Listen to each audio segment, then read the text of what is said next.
Dans ce sujet, vous avez l'exercice 1 et l'exercice 2 qui portent sur des calculs de limites et vous avez l'exercice 3 qui porte sur des calculs de dérivées. Pour le premier exercice, on avait une fonction f qui était définie par cette expression-là. Et on nous demandait, le but de l'exercice, c'est de calculer la limite de cette fonction f en plus l'infini. Alors, en plus l'infini, on peut commencer à regarder un petit peu ce que ça donne. Donc, x au carré, quand x tend vers plus l'infini, ça tend vers plus l'infini. Donc, moins x au carré va tendre vers moins l'infini. Moins x au carré plus 4 va donc tendre aussi vers moins l'infini. L'exponentielle de quelque chose qui tend vers moins l'infini, eh bien, ça tend vers 0. Devant 3x, quand x tend vers plus l'infini, ça tend vers plus l'infini. Donc, finalement, je me retrouve avec quelque chose qui tend vers plus l'infini multiplié par quelque chose qui tend vers 0, c'est une forme indéterminée. Quand j'ai une forme indéterminée, je dois changer un petit peu, modifier l'écriture pour pouvoir trouver une écriture pour laquelle je peux conclure. Pour l'instant, celle-là ne permet pas. Je m'aperçois que ici, j'ai une fonction de la famille des polynômes multipliée par une fonction de la famille des exponentielles. Ce sont deux familles différentes et donc je pense aux formules de croissance comparée qui permettent de trouver des limites justement quand on mélange un petit peu ces deux familles. Donc il faut une modification d'écriture pour faire apparaître les fameuses croissances comparées. Alors l'énoncé proposait une modification d'écriture qui était de montrer que f de x pouvait s'écrire de cette manière-là. Alors vous avez deux possibilités, soit vous partez du fait que f de x vaut cette expression-là et vous la modifiez dans le but d'obtenir celle-là, soit vous partez de cette écriture-là, sans dire que ça vaut f de x, parce qu'a priori vous ne le savez pas encore, vous ne l'avez pas montré, et vous la modifiez pour arriver à celle-là. En classe, j'avais plutôt l'habitude de partir de celle-là, donc je vais continuer à faire la même chose. Alors, pour tout x appartenant à R étoile. Alors, cette fois-ci, je retire 0, parce que vous voyez ici, il y a un x au dénominateur, donc je ne peux pas diviser par 0. Alors, je vais calculer cette expression.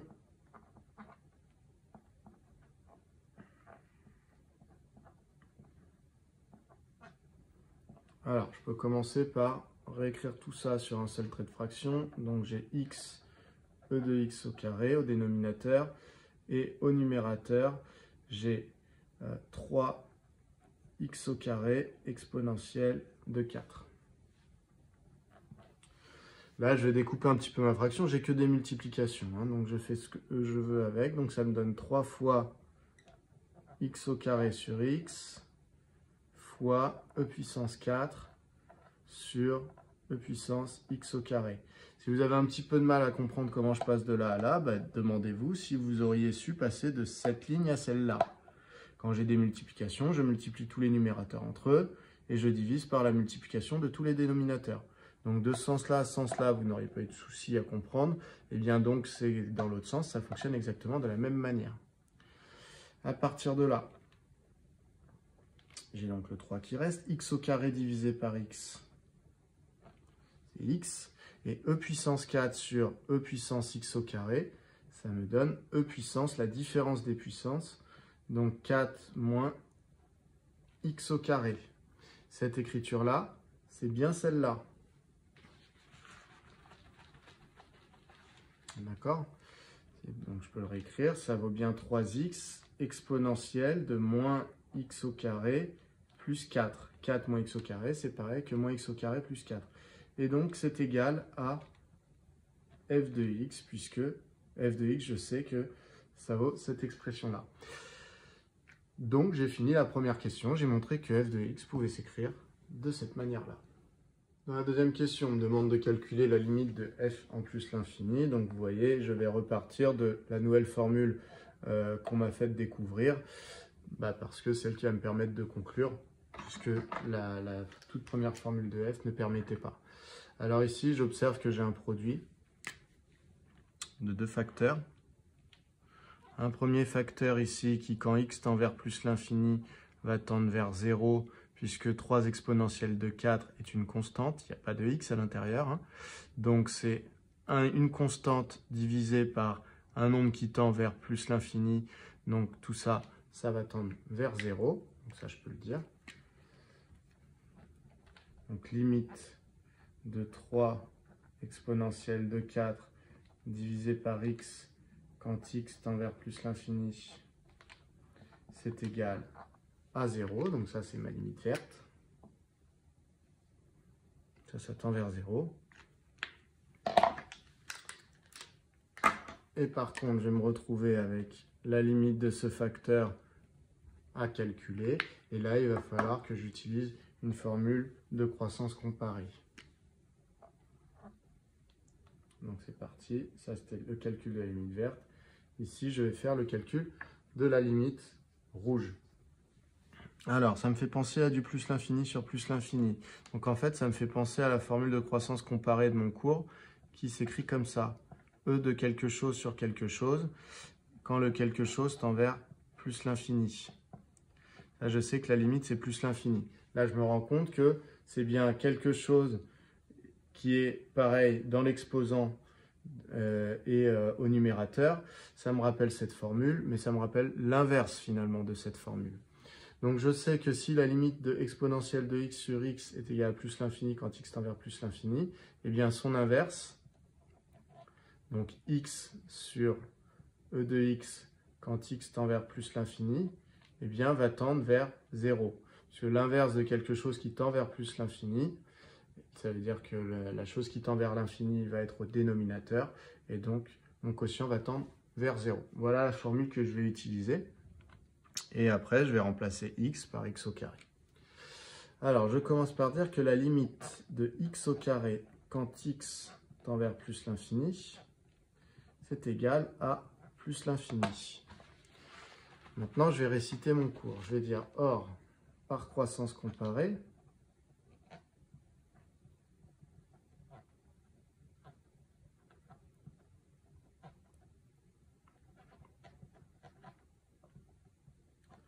la limite de e de grand X sur grand X quand grand X tend vers plus l'infini, c'est égal à plus l'infini. Donc, par passage à l'inverse,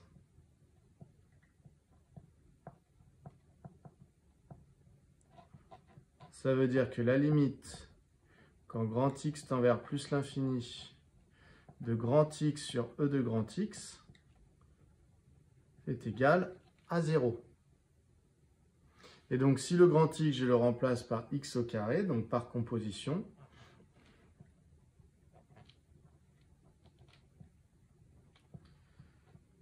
je peux en déduire que la limite, quand x tend vers plus l'infini, de x au carré sur E de x au carré est égale à 0. Donc ça veut dire que là, j'ai trouvé la limite rouge. Donc j'ai une limite rouge qui est égale à 0. J'ai une limite verte qui est égale à 0 également. Donc par produit de limites, eh bien f va tendre vers 0. Je mets un grand donc parce que c'est la conclusion du vert et du rouge. Donc la limite de f de x est égale à 0 quand x tend vers plus l'infini, puisque c'était produit de limite verte avec limite rouge, 0 par 0. Dans le deuxième exercice, on s'attaque à la fonction f définie par cette expression-là, et on nous demande la limite en moins l'infini cette fois-ci, attention. Alors, en moins l'infini, on observe un petit peu la fonction, donc le but de l'exercice est de calculer la limite, donc exponentielle de quelque chose qui tend vers moins l'infini, et ça tend vers 0. Dans la parenthèse devant, si x tend vers moins l'infini, x au carré tend vers plus l'infini. Donc 3x au carré tend vers plus l'infini, et donc 3x au carré plus 2 tend vers plus l'infini également. Donc j'ai quelque chose qui tend vers plus l'infini multiplié par quelque chose qui tend vers 0. Je suis face à une forme indéterminée. Donc il faut modifier l'écriture. Pour les techniques de modification d'écriture, lorsque je compare deux familles de fonctions différentes, donc un polynôme avec une exponentielle, eh bien, il faut que je modifie l'écriture pour obtenir une des formules de croissance comparée, pour comparer les croissances de ces deux familles de fonctions. La modification d'écriture proposée par l'énoncé, puisque vous n'avez pas à la trouver tout seul, eh bien, c'est celle-là. Donc, il faut démontrer que f de x peut également s'écrire comme ça. Donc, soit vous partez de là pour arriver à cette écriture-là, soit vous partez de cette écriture-là pour arriver à celle-là. C'est comme vous le souhaitez. Donc, on peut partir de celle-là, c'est peut-être plus simple. Bon, c'est pas super compliqué non plus de partir de celle-là. Hein. Je peux le faire très rapidement. Vous pouvez dire que f de x est égal à 3x au carré plus 2 facteur de x. Et donc, vous dites tout simplement que cette expression, vous allez la multiplier par 1.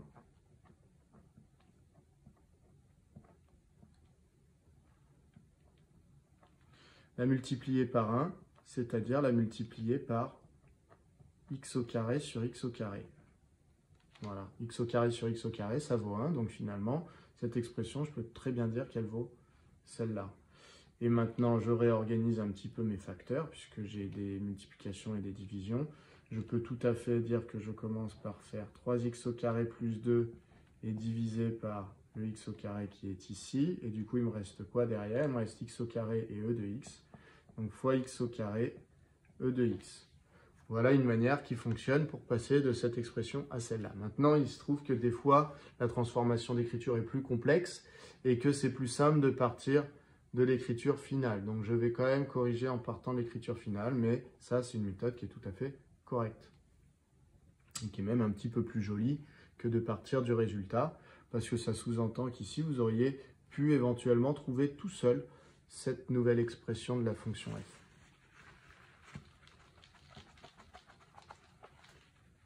Alors, pour tout x appartenant, alors je fais attention, cette fois-ci c'est R étoile, puisque je vais fabriquer des quotients avec des x au dénominateur.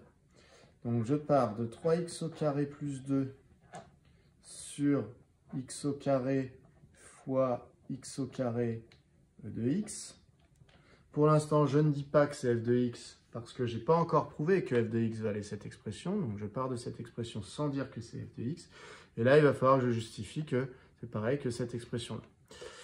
Du coup, comment faire? Je vais faire un petit peu comme j'ai fait juste avant ici. Hein. Je vais dire que ça fait 3x plus 2 fois x au carré sur x au carré. D'accord? J'ai que des multiplications et des divisions, donc je les fais dans l'ordre que je souhaite. Là, ici, 3x au carré plus 2 était démarré par être divisé par x au carré. Finalement, moi, je vais dire que ma division, je vais la faire à ce niveau-là. Donc, x au carré sur x au carré fois e de x. X au carré sur x au carré, je peux simplifier puisque x au carré sur x au carré, c'est une fraction qui vaut 1. Et donc, j'obtiens 3x au carré plus 2 fois e de x, qui est bien l'expression de f. Je peux donc dire que cette expression est une autre expression de f. Ça, du coup, ça n'a plus rien à faire là. Donc voilà pour la rédaction de cette question. Pour la deuxième question, donc je vais calculer la limite en moins l'infini grâce à cette nouvelle expression. C'est pour ça qu'on me l'a montré.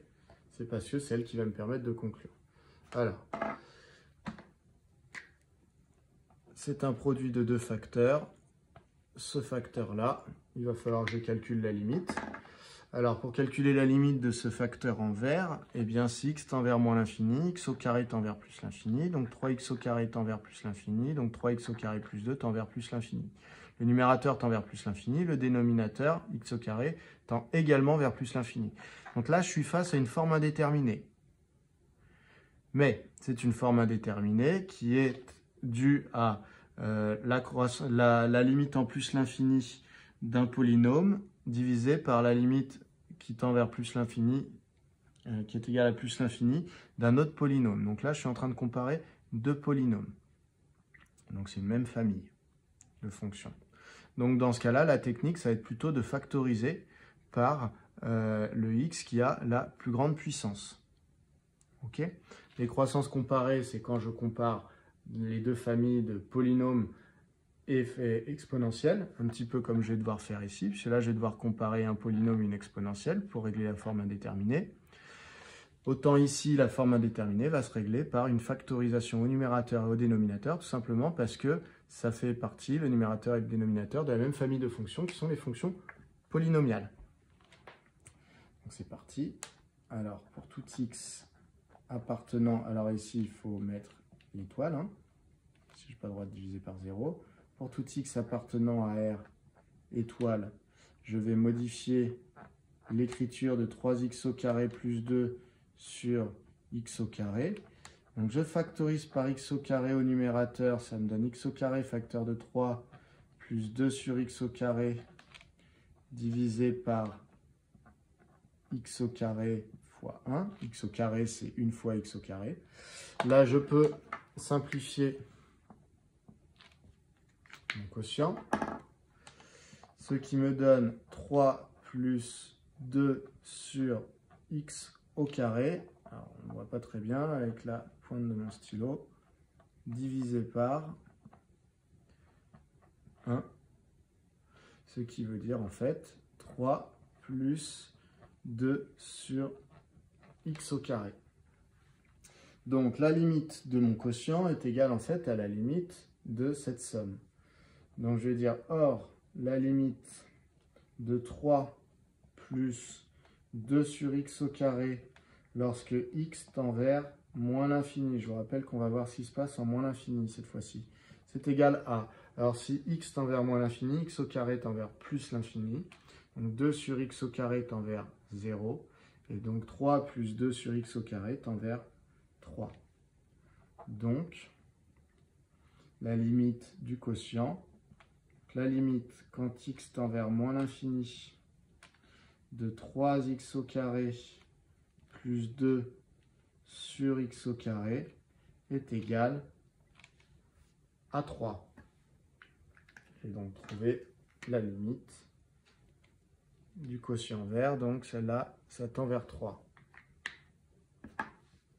En dessous, hop. Ensuite, je vais m'intéresser au facteur que je viens d'encadrer en rouge. Je vais m'intéresser à sa limite. Cette fois-ci, si x tend vers moins l'infini, x au carré tend vers plus l'infini, et e de x tend vers 0. J'ai donc bien une forme indéterminée, mais cette fois-ci, c'est entre une fonction polynomiale et la fonction exponentielle, donc deux familles de fonctions différentes. Donc on s'en sort avec les croissances comparées. Cette formule, c'est exactement celle du cours. Dans le cours, vous avez que la limite de x puissance n, e de x, quand n est un entier naturel, lorsque x tend vers moins l'infini, cette limite est égale à 0. Donc c'est cette formule avec le n qui vaut 2. Donc tout simplement, on va dire par croissance comparée. Là, il n'y aura pas de composition. Donc par croissance comparée, la limite de x au carré e de x est égale à 0 lorsque x tend vers moins l'infini. Donc c'est cette formule avec n qui vaut 2. Donc finalement, vous venez de trouver la limite ici de x au carré e de x qui vaut 0. Et donc le produit des deux limites va nous donner 0 comme limite pour f. Donc, je mets un grand donc parce que ça vient rechercher le résultat en vert et le résultat en rouge. Ce n'est pas un donc qui vient juste du résultat en rouge. La limite de f de x, lorsque x tend vers moins l'infini, c'est égal à donc 3 fois 0, c'est-à-dire 0. Voilà pour cet exercice 2. Alors, dans cet exercice 3, on s'est intéressé aux dérivées de fonctions et donc on vous demandait de dériver cette fonction f. Alors, pour dériver une fonction, première question que je me pose, c'est quelle est l'opération principale? C'est-à-dire quelle est la dernière opération que je serai amené à faire si je devais calculer par exemple f de 3. Si je devais calculer f de 3, je remplacerai les x par 3. Je ferai 3 plus 2 en priorité avec les parenthèses. Je ferai également moins 3 fois 3 plus 4 ici pour l'exposant. Ensuite, j'appliquerai l'exponentielle à l'exposant et je terminerai par multiplier le résultat de la parenthèse avec le résultat de l'exponentielle. Donc, je terminerai par la multiplication qui est là. C'est donc celle-là qui est l'opération principale. À partir du moment où j'ai repéré l'opération principale, ici, je vois que c'est une multiplication. Quand c'est une multiplication, je regarde si j'ai des x des deux côtés. Si oui, je suis obligé d'utiliser la formule u fois v. Donc c'est parti. Je définis u, donc u de x.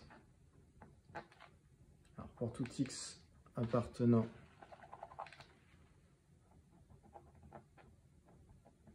à R.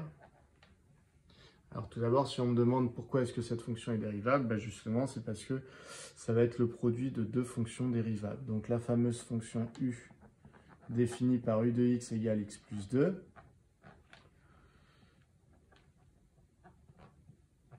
Et la fonction v définie par v de x égale exponentielle de moins 3x plus 4.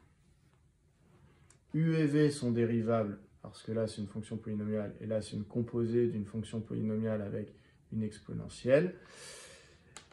Et donc j'ai u' de x qui vaut dérivée de x plus 2. Alors là c'est pareil, si vous n'êtes pas très à l'aise, vous recommencez comme on a fait au début. Vous vous demandez quelle est l'opération principale. Ici l'opération principale c'est une addition. Quand l'opération principale est une addition, je dérive le premier terme et je lui ajoute la dérivée du deuxième. Donc dérivée de x, c'est 1, et je lui ajoute la dérivée de 2, qui est 0. Donc finalement, je me retrouve avec 1. v' de x, c'est égal à... Alors là, je vois que dans l'exponentielle, j'ai une fonction u. Je sais que la dérivée d'exponentielle u, c'est égal à... Je recopie mon exponentielle u, mais je multiplie par u'. Donc, c'est-à-dire la dérivée de l'exposant. Donc, la dérivée de l'exposant, c'est moins 3, puisque mon exposant était moins 3x plus 4. Donc, c'était dérivée de moins 3x moins 3, dérivée de 4, 0. Donc, je me retrouve avec moins 3 et je recopie mon exponentielle telle qu'elle, sans dériver l'exposant ici en haut. Je recopie vraiment la même exponentielle. Voilà, à partir de là, je me rappelle de la formule qui me permet de dériver un produit. Donc, u fois v, quand je le dérive, la formule c'est u' v plus u v'. Donc, j'applique cette formule. Donc, f est bien dérivable. Et pour tout x appartenant à R, eh bien, f' de x égale, donc, u'v, 1 fois l'exponentielle de moins 3x plus 4 plus u'v'. Je fais attention, dans u, il y a une addition, donc je vais bien mettre mes parenthèses autour pour que la multiplication qui suit porte bien sur toute mon addition. Donc, multiplié par moins 3 exponentielle de moins 3x plus 4. Voilà, j'ai appliqué ma formule u'v plus u'v'. u'v plus u'v'.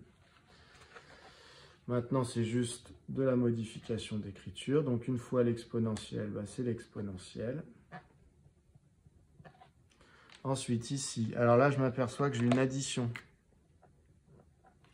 Donc là, alors que là, c'est une multiplication. Donc, tout ça, je le prends comme un bloc, comme un facteur, que je vais distribuer au x et au 2, puisque là j'ai une addition, je vais devoir distribuer sur l'addition.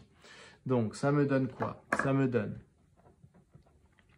x fois moins 3 exponentielle de moins 3x plus 4. Donc x fois moins 3, ça va me faire moins 3x, fois l'exponentielle de moins 3x plus 4. Et ensuite, je vais avoir 2 fois moins 3 exponentielle, donc 2 fois moins 3, ça fait moins 6. Fois l'exponentielle de moins 3x plus 4. Au final, donc là vous pouviez vous arrêter là, mais vous savez que quand on calcule une dérivée, on essaie de factoriser par l'exponentielle quand on peut. Donc je vais factoriser par exponentielle de moins 3x plus 4. je me retrouve avec la première exponentielle, elle était là une fois. La deuxième exponentielle, elle est là moins 3x fois. Et la dernière est là moins 6 fois. Donc au final, je me retrouve avec moins 3x, 1 moins 6, moins 5, exponentielle de moins 3x plus 4. Voilà pour cette dérivée. Deuxième dérivée à calculer, celle de la fonction g, définie par pour tout x appartenant à r, g de x égale 100 sur 1 plus 4 exponentielle de moins 2x. Toujours pareil, je me demande quelle est l'opération principale là-dedans. Eh bien, la dernière opération que je serai amené à faire, si je calculais par exemple g de 4, eh bien, je calculerai d'abord tout le dénominateur et je terminerai par faire la division qui se trouve ici. Donc, c'est ça mon opération principale. Quand j'ai une division comme ça, alors il y a plusieurs manières de faire. Soit je remarque qu'au numérateur, il n'y a pas de x et donc je peux écrire g de x comme étant 100 fois 1 sur 1 plus 4 exponentielle de moins 2x. Et du coup, ça va faire 100 fois la dérivée de cette fonction. Et cette fonction, je peux la voir comme étant 1 sur u. 1 sur u se dérivant en moins u' sur u carré. Voilà. Donc je peux faire comme ça quand au numérateur, je n'ai pas de x. Bon, mais la méthode que vous utilisez généralement, parce que cette méthode-là, elle n'est pas trop appréciée, mais elle fonctionne, hein, donc vous pouvez faire cette méthode, c'est de partir sur du u sur v, c'est-à-dire que malgré le fait qu'il n'y ait pas de x au numérateur, eh bien, ça marche, ça fonctionne quand même. Donc, la plupart du temps, vous dites, bah, je vais définir une fonction u, une fonction v, et je vais dire que u de x est égal à 100, et que v de x est égal à 1 plus 4 exponentielle de moins 2x. Voilà. Dans ce cas-là, vous avez que ces deux fonctions sont bien dérivables. U' de x vaut 0, puisque c'est une constante, u, et v' de x. Alors, pour dériver v' de x, c'est toujours pareil. Hein. Dès que je dois faire une dérivée, même si ce n'est pas la grande ici, mais que c'est une des petites que j'ai définies, eh bien, je me pose les mêmes questions. Quelle est l'opération principale là-dedans? L'opération principale, c'est un plus. Donc, je vais dériver 1, ça donne 0, plus la dérivée de 4 exponentielle de moins 2x. Quand je veux dériver 4 exponentielle de moins 2x, je m'interroge à savoir quelle est l'opération. L'opération, c'est une multiplication. Quand j'ai une multiplication, je regarde s'il y a des x dans les deux facteurs, auquel cas je devrais utiliser u fois v, comme dans l'exercice, comme dans le petit 1. Mais là, ici, je ne vais pas avoir besoin d'utiliser u fois v, puisque ici, mon facteur est une constante. Quand mon facteur est une constante, la manière de dériver, c'est je recopie ma constante et je vais la multiplier par la dérivée de la fonction qui est à côté. Ici, je veux dériver une exponentielle avec une fonction affine dans l'exposant. La formule, c'est je recopie mon exponentielle sans y toucher. Par contre, devant, je vais multiplier par la dérivée de l'exposant. La dérivée de moins 2x, c'est moins 2. Du coup, v' est égal à 0 plus 4 fois moins 2, moins 8, donc moins 8 exponentielle de moins 2x. Voilà pour v'. Donc, pour tout x appartenant à R, je vais pouvoir calculer g' de x grâce à la formule qui dit que la dérivée d'une fonction u sur une fonction v, donc quand elles sont bien dérivables, etc., la formule c'est u' v moins u v' sur v au carré. Donc je vais appliquer cette formule. Donc je sais que c'est un grand quotient. U' fois v, donc u' fois v, ça me donne 0 fois 1 plus 4 exponentielle de moins 2x moins U fois V'. Bon, là, on va rien voir, donc je vais écrire un tout petit peu plus bas. Sinon, ici, ça va venir se percuter. Et c'est pas génial. Donc, G' de X égale grand quotient U'V, on a dit. Donc, 0 fois 1 plus 4 exponentielle de moins 2x. Moins U fois V', donc 100 fois moins 8 exponentielle. 100 fois moins 8 exponentielle de moins 2x. Voilà. Sur V au carré. Donc, divisé par V au carré. Donc, 1 plus 4 exponentielle de moins 2x au carré. Alors ici, qu'est-ce qu'on obtient? Eh bien, on obtient que 0 fois 1 plus 4 exponentielle de moins 2x, ça donne 0. Donc, il me reste moins 100 fois moins 8. Donc, ça fait 800 exponentielle de moins 2x. Divisé par 1 plus 4 exponentielle de moins 2x. Le tout au carré. Et voilà, du coup, on a calculé la dérivée qu'on souhaitait. Donc, si vous faites toutes ces méthodes très rigoureusement, vous voyez, en vous posant toujours les mêmes questions, quelle est l'opération principale? Est-ce qu'il y a des x dans le premier facteur? Est-ce qu'il y en a dans le deuxième? Est-ce qu'il y a des x au numérateur, au dénominateur? Et bien, avec ça, vous savez si vous devez utiliser les formules U fois V ou U sur V. Et normalement, vous vous en sortez parfaitement.